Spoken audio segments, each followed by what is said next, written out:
Welcome, my motor enthusiasts. You're here with us on F1 Motor Fever podcast. Hello, Enzo Watts.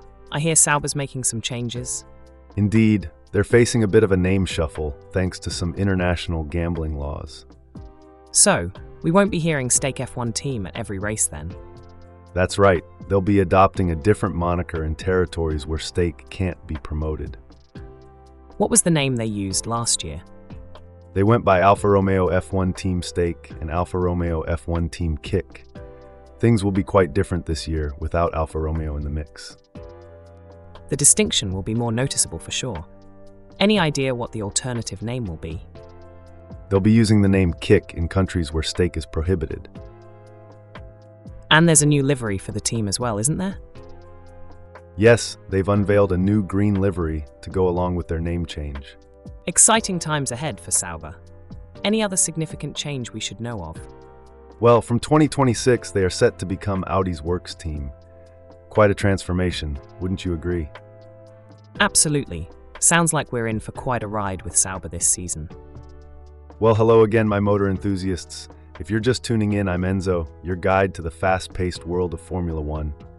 Joining me is the ever-observant and eloquent William Turner. Delighted to be here, Enzo. I can't wait to delve into today's topic. Brilliant! And we're here on the F1 Motor Fever podcast, your daily dose of all things motorsport. If you're enjoying our show, do remember to subscribe to our channel, turn on the notifications, and leave your comments. Sharing this podcast with your friends and family also helps us keep the engines running over here at F1 Motor Fever podcast. Isn't that right, William? Absolutely, Enzo. Every bit of support counts and keeps us on track. Now, brace yourselves, folks, because what I'm about to reveal will leave you with your jaw on the floor. It's about Sauber and the changes they're going through. Let's just say they're poised to shake things up a bit in the Formula One world. Why is this relevant, you might ask? Well, it affects the dynamics of the races, the competition, and of course, the spectacle that we all love. So stick around because we're about to go full throttle.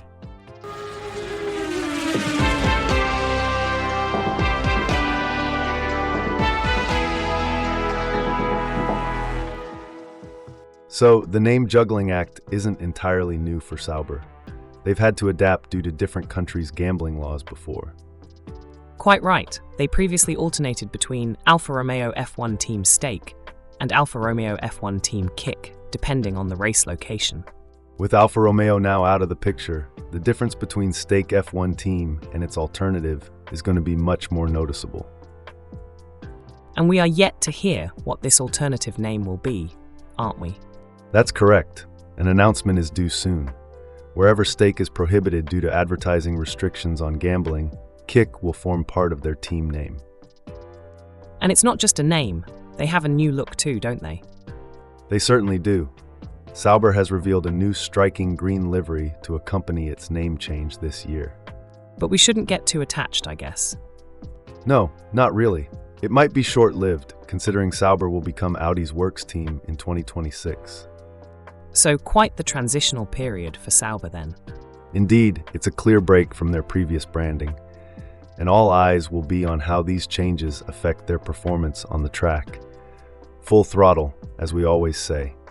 So, it's not about forgetting the past, it's about embracing change and looking forward.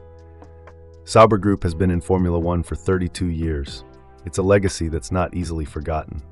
It's clear that they're trying to establish a new team identity before the Audi era. It's a smart move, really. It draws a clear line between the past and the future and sets the stage for exciting things to come. This rebranding isn't just for the sake of aesthetics. It's about reaching a new audience and expanding their fan base. A fresh identity certainly helps in attracting more attention. Commercial partnerships are crucial too. They've got Stake and Kick on their side, which aids greatly in forging this new identity. And while we're on the topic of new looks, let's not forget about Williams. They've also presented their new livery for the 2024 F1 season. F1 teams are certainly not holding back on the rebranding front this year. It'll be interesting to see how these changes manifest on the track. Changes to sprint race format and DRS rules are also on the horizon. It looks like year 2024 is shaping up to be an exciting one for F1. Right, let's put our foot down and power through the final lap of this discussion. Full throttle. William, can you give us a glimpse of what the web's saying about the recent happenings? Sure. There's a post by Eric Van Haren that grabbed quite a lot of attention. He says, quote, "News.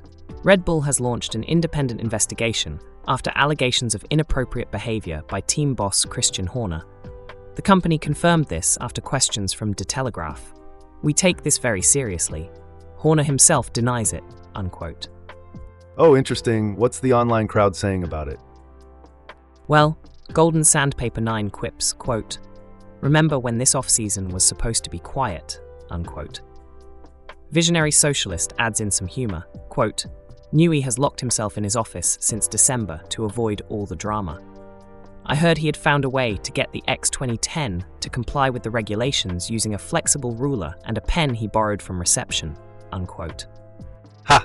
And the reaction to Horner's denial? Florak expresses some confusion. Quote, "Anyone any idea what this is about? Didn't hear anything publicly and would be weird for them to announce it otherwise," unquote. But I am everyone else says, quote, "More than likely a news outlet called them for comment, or someone they're on good terms with, let them know a story was coming out of their publication, and this is then getting ahead of the story that will drop tomorrow or whenever," unquote. Quite a bit of speculation, isn't there? Any other notable observations? Well, Typhoon Grey notes, quote, "If Van Haren has stated something regarding Red Bull, it's more than likely correct," unquote. And Outlandishness Pure 2 shares a lengthy post giving more details about the allegations. Blimey, quite a lot to digest.